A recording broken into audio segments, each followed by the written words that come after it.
نحمده ونصلي ونسلم على رسوله الكريم اما بعد فاعوذ بالله من الشيطان الرجيم بسم الله الرحمن الرحيم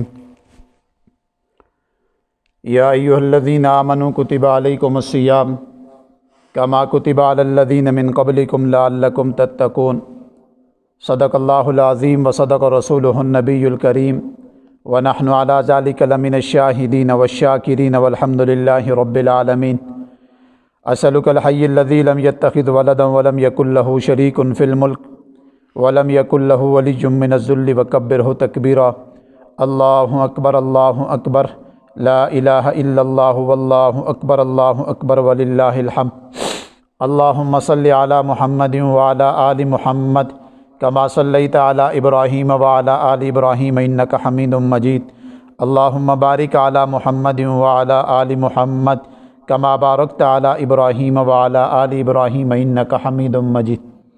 میرے انتہائی قابل صد احترام بزرگوں، نوجوان ساتھیوں، گھروں میں سننے والی اسلامی ماہوں بہنوں، رمضان المبارک کا دوسرا عشرہ، آج ہم نے 13ویں روزے کی ابتدا کی ہے۔ دوسرے عشرے کی اللہ تعالیٰ نے رحمت اور مغفرت، بخشش، موسلا دار بارش کی طرح اس وقت برسا رہے ہیں۔ بس وہ خوش نصیب ہیں، مرد، عورتیں، بچے، بوڑھے کو اس مغفرت والے عشرے کے اندر اپنی بخشش کروا لیں۔ اب دیکھیں 11 رمضان سے 20 رمضان تک ہر پل، ہر گھنٹے میں، ہر منٹ کے اندر، ہر ساتھ کے اندر آواز آتی ہے، کوئی ہے اپنی بخشش، مغفرت، اپنی رب تعالیٰ کے آگے تھوڑی دیر توبہ کر لے اور اس کے سارے صغیرہ کبیرہ چھوٹے بڑے اللہ تعالیٰ معاف کر دیں۔ یہ 11 دن، 9 دن یا 10 دن انسان جتنی اللہ تعالیٰ سے التجا کرے گا، جتنی عاجزی اور انکساری کرے گا، اتنی ہی اللہ تعالیٰ اس پہ اپنی رحمت اور مغفرت کے دروازے اور مغفرت کے خزانے اس کی طرف متوجہ کریں۔ یہ انسان کی طرف ہے کہ انسان کتنی مشقت کرتا ہے اور کتنا رجوع کرتا ہے اپنے رب کی طرف۔ اب دیکھیں نا، اول حصے میں اللہ تعالیٰ رحمت اتارتے ہیں اور دوسرے حصے میں مغفرت ہے۔ مغفرت کے بغیر انسان کچھ نہیں۔ ایک انسان ہے، وہ ساری زندگی تہجد، نماز، ذکر، اذکار، تلاوت کرتا رہے، لیکن زندگی کے آخری وقت میں کچھ ایسی غلطی ہو جائے کہ اس کی مغفرت نہیں ہے، اس کی بخشش کا اعلان نہیں ہے، تو وہ انسان ناکام ہے۔ لیکن ایک آدمی ہے، وہ ساری زندگی خرابی میں گزاری، نافرمانی میں گزاری، اور آخری وقت اللہ تعالیٰ نے اس کو معاف کر دیا، تو بس یہ انسان کامیاب ہے۔ اور آج جو موجودہ عشرہ چل رہا ہے، اس کے اندر تو اللہ تعالیٰ انسان کو متوجہ کر رہے ہیں، بلا رہے ہیں، بہانہ تلاش کر رہے ہیں۔ یعنی یہ وہ دن ہے کہ انسان تھوڑی دیر اپنے رب کی طرف متوجہ ہو جائے تو اللہ تعالیٰ اس کو معاف کرنے کے لیے تیار بیٹھے۔ اور یاد رکھیے گا، رمضان المبارک کی حضور علیہ الصلاۃ والسلام کا فرمان بھی ہے کہ ایک دفعہ حضور علیہ الصلاۃ والسلام منبر رسول پہ صحابہ اکرام کو جمع کیا، منبر رسول کے قریب تمام صحابہ کو جمع کیا، تو دیکھا تو آپ نے پہلی سیڑھی کے اوپر قدم رکھا تو کہا آمین، دوسری پہ رکھا تو کہا آمین، اور تیسری پہ رکھا تو کہا آمین۔ اب صحابہ اکرام بعد میں حضور علیہ الصلاۃ والسلام سے ان کو تعجب ہوا کہ حضور علیہ الصلاۃ والسلام نے آج وہ کام کیے جو اس سے پہلے نہیں کیا، تو سوال کر بیٹھے حضور علیہ الصلاۃ والسلام سے کہ آج آپ نے وہ عمل کیے جو پہلے نہیں کرتے تھے، کہ آپ پہلے منبر رسول پہ آتے تو ایسے کوئی الفاظ نہیں کہتے تھے، آج جیسے ہی آپ نے پہلی سیڑھی پہ قدم رکھا تو آپ نے کہا آمین، دوسری پہ رکھا تو کہا آمین، تیسری پہ رکھا تو کہا آمین۔ اس کی وجہ کیا ہے؟ تو ان میں سے ایک چیز بیان کر دیتا ہوں آج۔ فرمایا جب میں نے پہلی سیڑھی پہ قدم رکھا تو جبریل علیہ الصلاۃ والسلام تشریف لائے اور انہوں نے دعائیں کہیں، بد دعائیں کہیں، اور میں نے آمین کہہ دی۔ تو پہلی چیز کیا تھی؟ فرمایا ہلاک ہو جائے وہ شخص، برباد ہو جائے وہ شخص جو رمضان المبارک کے مقدس مہینہ پائے اور وہ اپنی بخشش اور مغفرت نہ کروا سکے۔ اب ہر بندہ، ہر بندی، ہر چھوٹا اور بڑا یہ سوچے کہ رمضان المبارک کے آج 12 دن مکمل اور 13 روزے کی ابتدا ہم نے کی ہے، تو کیا ہماری بخشش ہوئی؟ یا اس سے پہلے زندگی میں میرے کتنے رمضان گزر چکے ہیں، کیا ان رمضان کے اندر میری بخشش ہو گئی ہے، میری مغفرت ہو چکی ہے؟ اسی طریقے سے کیا جو موجودہ رمضان میں گزار رہا ہوں کہیں حضور علیہ الصلاۃ والسلام کے بددعائیہ کلمات کے اندر میں تو نہیں آ رہا؟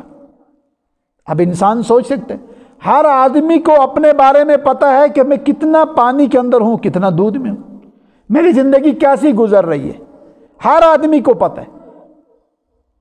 تو حضور علیہ الصلاۃ والسلام نے کیا فرمایا؟ ہلاک ہو جائے وہ شخص، برباد ہو جائے وہ شخص جو رمضان المبارک کا مقدس مہینہ پائے اور اپنی بخشش اور مغفرت نہ کر سکے۔ یعنی اس ایک طرف جبریل علیہ الصلاۃ والسلام بددعا دے رہے ہیں اور دوسری طرف حضور علیہ الصلاۃ والسلام اس پہ آمین کہہ رہے ہیں، اور اس آمین کا یعنی یہ تو وہ مہر لگ رہی ہے جس مہر کے بعد تو انسان 100% ناکام، یعنی اس مہر کو اللہ تعالیٰ کبھی ریجیکٹ نہیں کرتے۔ اور کتابوں کے اندر واضح لکھا ہے اللہ تعالیٰ نے، حضور علیہ الصلاۃ والسلام نے بہت کم موقعوں کے اوپر بددعائیں کی، اپنی ذات کے متعلق کسی کو بھی بددعا نہیں دی، حتیٰ کہ لوگوں نے مارا، تنگ کیا، اوجری پھینکی، کوڑا کرکٹ پھینکتے تھے، ہر طرح راستے میں کانٹے بچھاتے تھے، اذیت دیتے تھے، لیکن بددعائیں نہیں دیتے تھے۔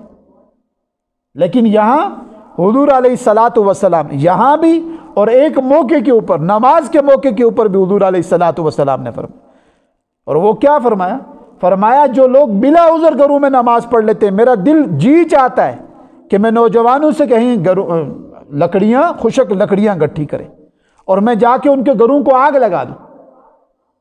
اب یہ دیکھیں یہ کیا، یہ اتنی سخت وعید اور سخت بات۔ اب بظاہر حضور علیہ الصلاۃ والسلام نے کسی کا گھر جلایا نہیں ہے، لیکن ہر انسان خود سوچے نا، ہر گھر میں خود آگ انسان جلا رہا ہے، خود آگ لگی ہوئی ہے، خود پریشانی اور مسائل میں انسان شکار ہے۔ یہ کیوں؟ کہ وہی بددعائیہ کلمات کے اثرات ہر انسان کے اوپر پڑ رہے، ہر مرد پہ، ہر عورت پہ، ہر بچے اور ہر بوڑھے پہ پڑ۔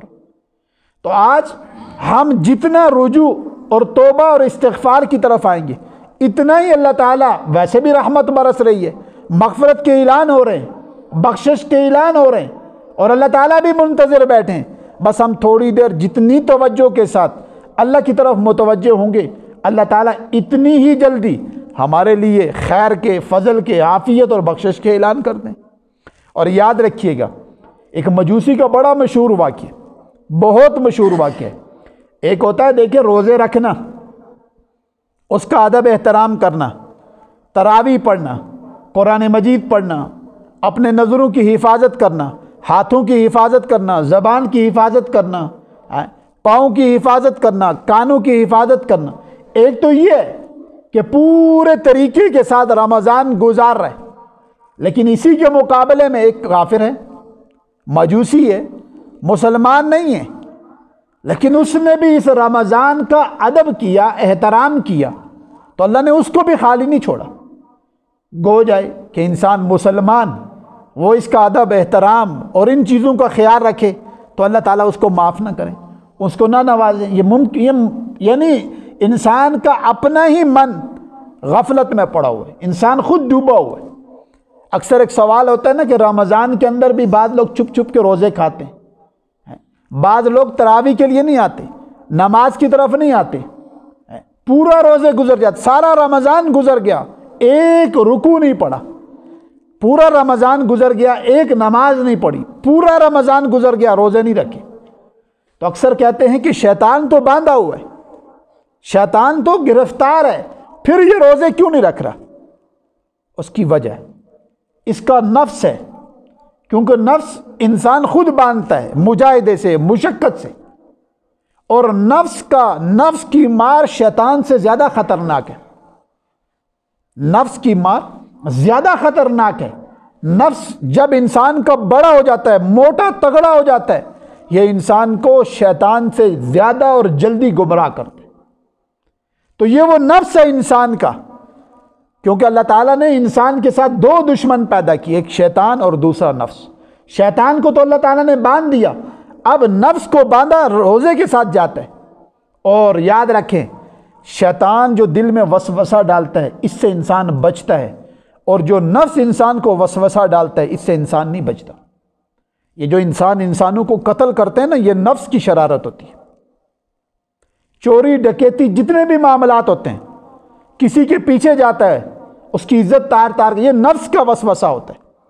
اور نفس جب تگڑا ہو جاتا ہے تو انسان کو ذلیل کر کے چھوڑتا ہے، انسان کو ملیا میٹ کر کے چھوڑتا ہے۔ اور نفس مرتا ہے مجاہدے کے ساتھ، مشقت کے ساتھ۔ اب نفس کہتا ہے روزہ نہیں رکھنا، انسان جبر کرے میں نے روزہ رکھنا ہے تو یہ کمزور ہوتا جائے گا دن بدن۔ نفس کہتا ہے روزہ نماز نہیں پڑھنی، مسجد کے قریب سے گزرے گا، مسجد کے اندر نہیں جانے دے گا۔ کیوں؟ اس کا نفس موٹا ہو گیا، تازہ ہو گیا، یہ اس نے اس کو باندھا ہوا ہے۔ اب جب یہ کوشش کرے گا، جبر اس پہ کرے گا۔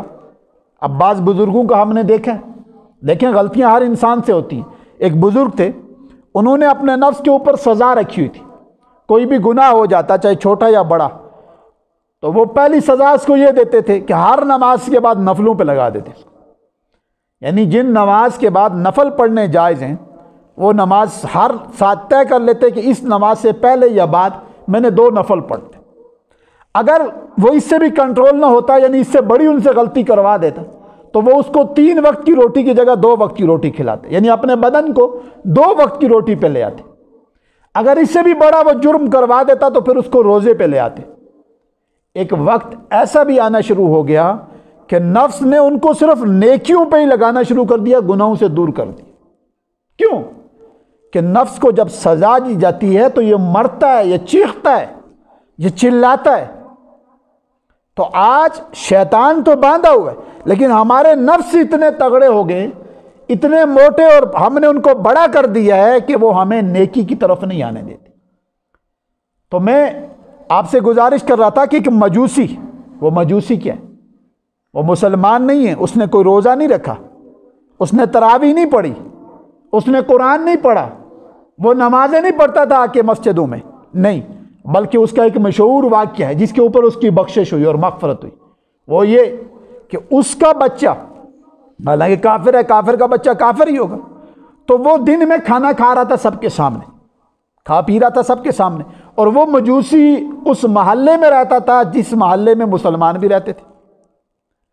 تو اس نے اپنے بیٹے کو مارا کہ دیکھو ہماری بستی میں مسلمان ہیں، مومن لوگ رہتے ہیں، اللہ کے ماننے والے کچھ لوگ ہیں، اور تم ان لوگوں کے سامنے کھاتے پیتے ہو، اور تمہارے کھانے پینے کی وجہ سے ان کو تکلیف ہوتی ہے، ان کا رمضان ہے، ان کی عبادت کا مہینہ ہے، اور تم ان کے عبادت کے مہینے کو خراب کر رہے ہو، بے ادبی کر رہے ہو۔ اس کو مارا۔ اس سزا کے اوپر تھوڑے ہی دنوں کے بعد وہ مجوسی مر گیا، وفات ہوگی۔ وفات کے بعد اللہ تعالیٰ نے ایک بزرگوں کو اس کا سارا احوال دکھا دیا۔ بزرگوں کو اللہ تعالیٰ کا علم ہے، کشف، الہام، القا، یہ اللہ تعالیٰ دکھا دیتے کہ وہ ساری منظر دکھا دیا کہ وہ مجوسی، وہ کافر، وہ مشرک جنت میں گھوم رہے۔ اللہ تعالیٰ نے اس کی بخشش کر دی، مغفرت کر دی۔ وہ بزرگ بڑے پریشان ہوئے، انہوں نے کہا تو نے ایسا کون سا عمل کر دیا جس کی وجہ سے اللہ نے تجھے معافی دے دی، بخشش دے دی، مغفرت دے دی؟ ایسے کیا کیا تو نے؟ اس نے کہا میرا یہ تو پکی بات ہے کہ میں مسلمان نہیں تھا، میں مجوسی تھا، میں مسلمان نہیں تھا، مجھ سے صرف ایک عمل ہوا، اس عمل کی برکت سے اللہ تعالیٰ نے میری وفات سے چند منٹ پہلے مجھے ایمان کی دولت سے نوازا اور مجھے مسلمان کی، اور پھر آج میں جنت میں۔ کہا وہ عمل کیا ہے؟ کہا وہ عمل یہ ہے کہ رمضان کا میں نے ادب کیے، میں نے روزے نہیں رکھے، کیونکہ مسلمان ہی نہیں تھا، روزے کہاں رکھتا؟ میں نے تراویح نہیں پڑھی، میں نے قرآن نہیں پڑھا، صرف میں نے اپنے بچے کو اس وجہ سے مارا کہ روزہ نہیں کھانا آج لوگوں کے سامنے، یعنی لوگوں کے سامنے دن کو روزہ، لوگوں کا روزہ ہے، تو نے کھانا سب کے سامنے نہیں کھانا، تو نے مسلمان بچوں کے سامنے کوئی چیز نہیں کھانی، تو نے مسلمان مرد اور عورتوں کے سامنے کوئی ایسا کام نہیں کرنا جس کی وجہ سے ان کی دل آزاری ہو۔ اس کے اوپر میں نے اپنے بچوں کو ڈانٹا، مارا۔ اس مار کی وجہ سے اللہ تعالیٰ نے مجھے مرنے سے چند منٹ پہلے ایمان کی دولت سے نوازا، یعنی میں مسلمان ہو گیا، اور اس ایمان کی برکت سے، اس ادب احترام کی برکت سے آج اللہ نے مجھے جنت میں بھیج دیا۔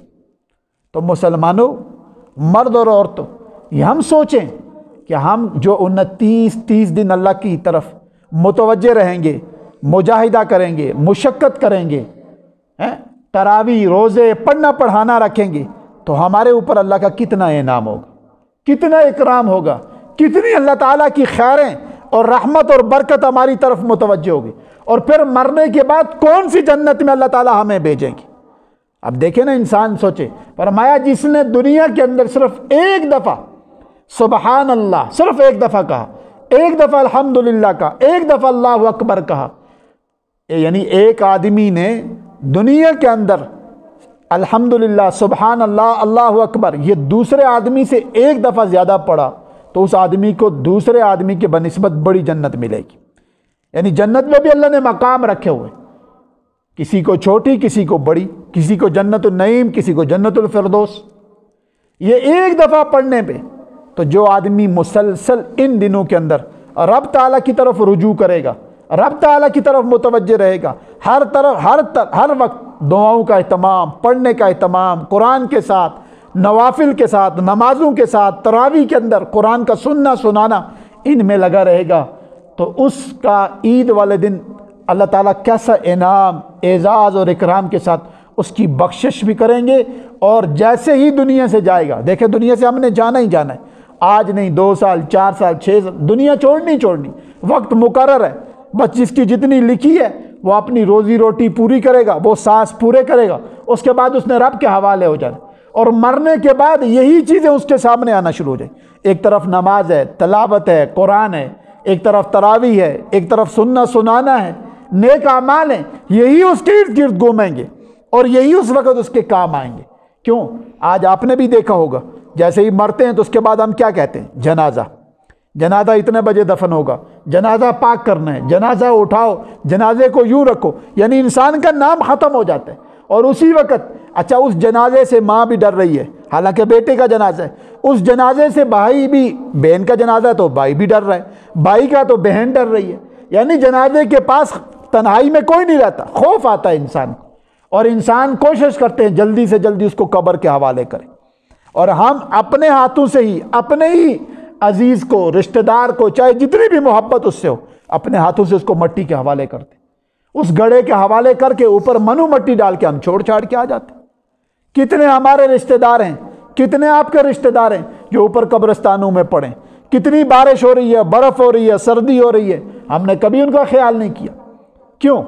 ہمیں پتہ مر گئے، مٹی میں ہو گئی، وہ ختم ہو گئے، لیکن ہماری نظروں میں ختم ہے، بلکہ حساب چل رہا ہے، بس ان کے فیصلے ہو چکے ہیں، جو جہاں ہیں وہ ان کو پتہ ہے، لیکن ان کو بھی آج ایک ہی چیز کام آ رہی ہوگی، جو زندگی کے اندر نیک اعمال کر کے رب تعالیٰ کے حوالے کر دیے تھے، آج ان کو کام آ رہے ہیں۔ اور ہمارے پاس وقت ہے کہ ہم جتنا اپنے رب کی طرف متوجہ رہیں گے، ان دنوں کے اندر جو بنا کے اپنے رب کے حوالے کریں گے، کل وہی چیزیں ہمارے سامنے اللہ کھڑی کر دیں۔ تو آج ہم اس وقت کو غنیمت جانیں۔ اللہ تعالیٰ مجھے اور آپ کو عمل کی توفیق عطا فرمائے۔